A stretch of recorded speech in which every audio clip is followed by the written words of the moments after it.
2, 3, 4, 1.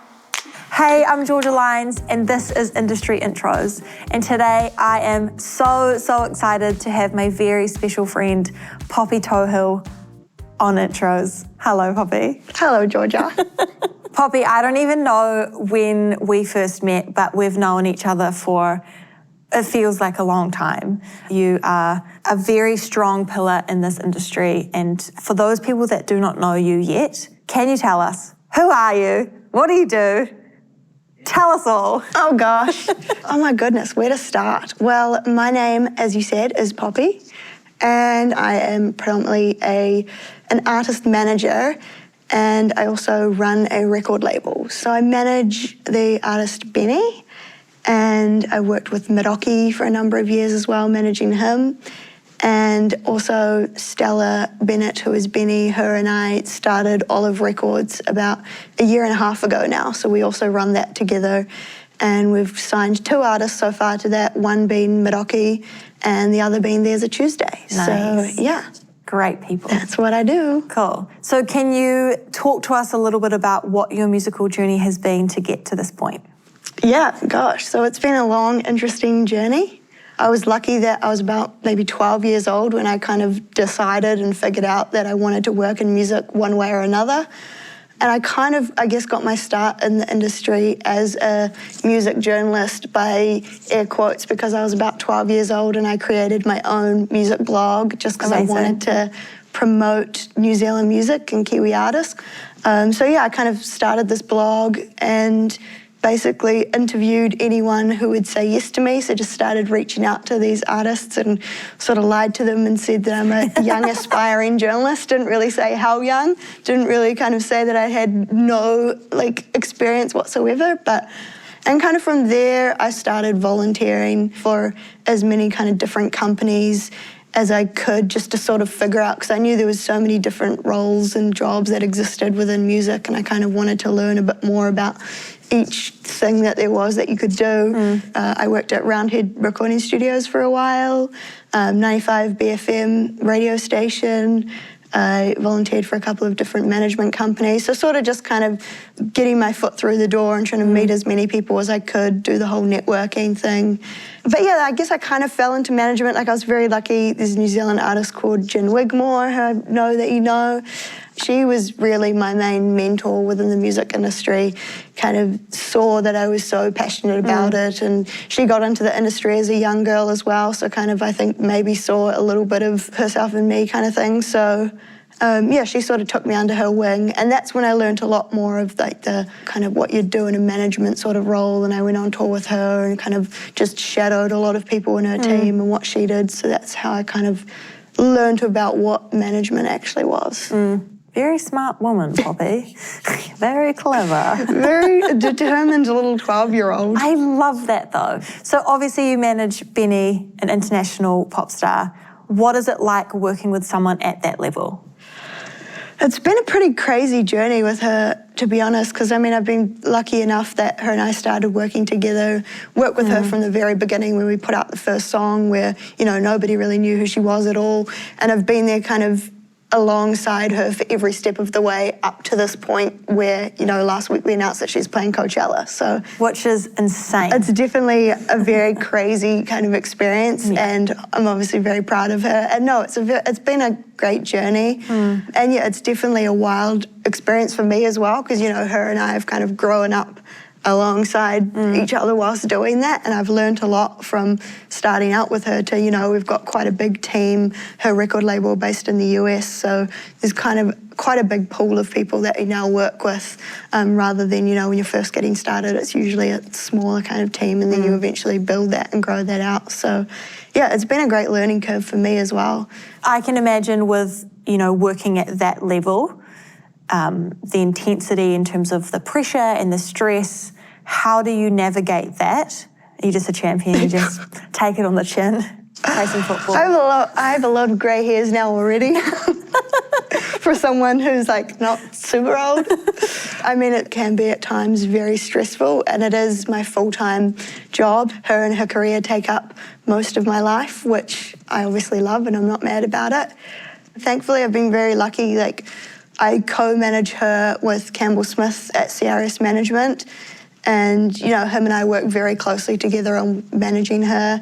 And it's great because, you know, he's been in the industry for years. He's managed Brooke Fraser, The Naked and Famous, kind of throughout all of their success as well. So it's been really a great learning curve. And I think also in terms of, the pressure and the stress, it's nice to kind of have somebody else that you can bounce off. So, you know, when there's a lot to deal with and there's a lot going on, you kind of need to get 1,000,001 things done at one time. He's there on next to me, you know, we're figuring things out together, and it's kind of, you can share the weight a lot, which is really nice. So there's still obviously times that I'll break down and go, oh gosh, there's 1,000,000 things to do. I need to get this done, need to get that done. You know, you're talking to people all over the world rather than just the people in one spot or right next to you. So it's a lot, but there's definitely ways of kind of dealing with it and kind of just, you know, you can stress about it. But if I'm stressed, that can feed over to her. And obviously I want her to not be stressed in a situation if we're putting out new music or whatever it may be. Like, I want her to kind of feel good about everything. So I try and, you know, stay calm and deal through the stress on my own. You're a very calm person in general. Thanks. We've travelled together. There's not many people I would travel with that I would feel like aren't adding to my stress already. Thanks. It was great. We had a great time. And I know we've talked a little bit about this before, but you've had, you know, mentors and people as you've done this journey and as things have gotten bigger. How do you go about finding a mentor? And how helpful has that been for you? Yeah, I mean, that's probably plays into the getting into the industry young. I met a lot of people who were older than me who kind of, you know, took me under their wing and sort of nurtured me, I guess. And, you know, they've become, like Jen, for example, you know, is still a very dear friend to me, and she's become like a big sister. And, you know, if there are ever those moments where I need to have a breakdown or need to go, oh, like, what do I do here? I don't know what to do now. I've got those people who, you know, sometimes they've been through that situation before, so you can kind of go to them and they may be able to give you some advice, or it's just another ear of someone that you know is going to kind of understand what you're talking about or where you're coming from. Particularly women. I mean, you know, there's obviously still the gender gap within the music industry, but I have been very lucky from the start that a lot of my mentors have been, you know, strong, kind of powerful women, which is also, I think, what made me kind of hold on to I want to work in the music industry. Like, I've got all of these amazing woman role models that I saw doing the stuff that I wanted to do. So I'm like, well, if they can do it, then why can't I do it? Like, I didn't only just see men doing it and going like, well, where's the woman? I can't see anyone. Where does my... Yeah, where do I fit in? Like, why can't I? Like, I want to do that, but I haven't seen a woman doing it, so maybe I can't do it. But thankfully, I met a lot of amazing women particularly, and a lot of men. I was very lucky, like Ricky Morris and some of those people that have been around for a long time as well, sort of were also very helpful and becoming great mentors as well. Okay, so for me, one thing that I'm really passionate about with creating intros is providing a resource for artists that are trying to figure out what they're doing. You know, that was me for so long, having no idea what I was doing. So what would be some advice you would give to an artist that's looking for management? Yeah, I guess, like, you know, because the music industry, looking in from kind of the outside, if you're not in it, it is like a very big, scary place. And it's like, oh God, where do I get started? You know, there was people, I mean, it may not sound like it, but, you know, I was a fairly shy kid growing up, so there would be all these people that I wanted to talk to, but I was too nervous to. And then my mum, they would be like, maybe I'd be at a show and they'd be right in front of me, and she's like, why don't you just go say hi, introduce yourself? Like, but then I would get all nervous. I'm like, no, I can't talk to them. Like, they're not going to know who I am. Like, rejection at any point is like really scary. But my mum was always like, no, like, you know, you'll regret it if you don't. Like, what's the worst thing that they can say is no, or they don't respond. And at the time, yeah, maybe that sounds like terrible, like, oh my gosh. But I think, yeah, for artists particularly, like, yeah, don't be afraid of reaching out to, you know, managers, or whether it's other people in the industry, other artists, and it can be scary. I know some of the artists that I've worked with, kind of like, well, why don't you know, if this is an artist that you like, why don't you send them a message and just say, hey, I'm a fan of what you do, would love to catch up. Or and the cold emailing and cold calling, that kind of thing, is very hard, and not everyone's going to respond. But, you know, networking is key, and it's what got me into the industry and what's brought me this far. So, like, it does work. I used to just pester everybody until they kind of gave in, and then now here I am. It's great. Okay, so for an artist that is maybe looking at management, at what point should an artist look at that? I get asked this question a lot because, there is it's so often such a natural kind of relationship that sort of develops rather than I know hardly any artists that have, found a manager from emailing a manager and being like, hey, Poppy, here's my music. And then I'm going to see it and go, oh yeah, I'm going to manage this person now, perfect, done, easy. Which again makes it sound really hard. And yeah, it's not easy. But I think managers are usually looking for someone who's active on social media, has things going on. We're going to want to know that you're playing shows and that you can play live as well. You may have really great songs recorded and be a great songwriter and send those to me and I listen and they're awesome, and then I go see you live and you just don't cut it live. But it's kind of just sort of keep working away at everything. And I always talk to artists about, don't post when you've only got things going on. So if you're only posting when you've got a show, it's okay, great, because if you're an artist that I'm interested in, I'm going to go to your socials to see what your following's like or what you're up to. And what's going on in yeah, your week. what's going on and who's kind of watching and who's looking and blah, blah, blah. And if you're posting frequently, it doesn't have to be, you don't have to post breakfast every morning or whatever, but it's if you're only posting, oh, I've got a show, come to my show, and then you don't post again for another 2-3 months until your next show, and then you're promoting the show, I'm going to go, okay, well, all they're trying to do here is, no, you don't do that. No, you don't do that. You're very good at social media. It's hard though, because that also takes time to build up that social media as well, and you kind of go, well, if I don't have anything going on, what do I post? Yeah. But I think just kind of work on the whole package in terms of networking, talking to as many people as you can, whether it be artists, whether it be people who work at radio stations, and just meeting as many people as you can really is so helpful. And if you don't hear back from people, don't kind of try not to get too disheartened by it, send it to someone else, or follow up in a couple of months and say, hey, I know you're probably busy, didn't hear from you last time, but by the way, I've got a show coming up. Half the time, an artist will send me music and I won't have time to listen to it, or I'll be away on tour and I haven't had a chance to get back to them. But they may send me another message and say, hey, I sent you an email a month ago, I know you're probably busy, but I've got a show coming up and I'd love for you to come, I can put you on the door. And then I'll be like, oh shoot, okay, that's right, I did want to check out Georgia, I did want to check out whoever it was and go to that gig, and then I'll go to that show if I can. And then you've started that natural kind of relationship or progression. Yeah, cool. Just kind of keep building your brand, I guess, because, managers and everyone are looking for what you have, and the more the better, because we kind of want to know what there is to work with if we're going to work with you. And obviously it's relationship is key. And so, the person that you work with, you want to have some kind of relationship rather than it just being very clinical. Exactly. I mean, that's a weird word to use in this context. It's never going to work as well if that relationship is clinical or is forced. If it's kind of, if you're throwing two people together and go, okay, I'm an artist, you're a manager, let's work together. It's never going to last long. It is like a relationship, especially I guess the way that I work with my artists. It's such a close relationship. You need to, Stella needs to be comfortable with Benny needs to be comfortable with telling me anything. And she knows that she can kind of trust me with any information if she likes, and I have to be able to, in myself, feel comfortable if she comes to me with an idea and I go, look, I see where you're coming from, but I don't know if this is going to work, or how about this? You have to kind of be comfortable telling it how it is. And, sometimes those conversations can still be hard no matter how long you've been working together. Totally. But you have to, there is such a great sense of trust within that artist to manager relationship. It's not going to last long term if you can't kind of put your trust in your manager or trust put your trust in the artist. Yeah.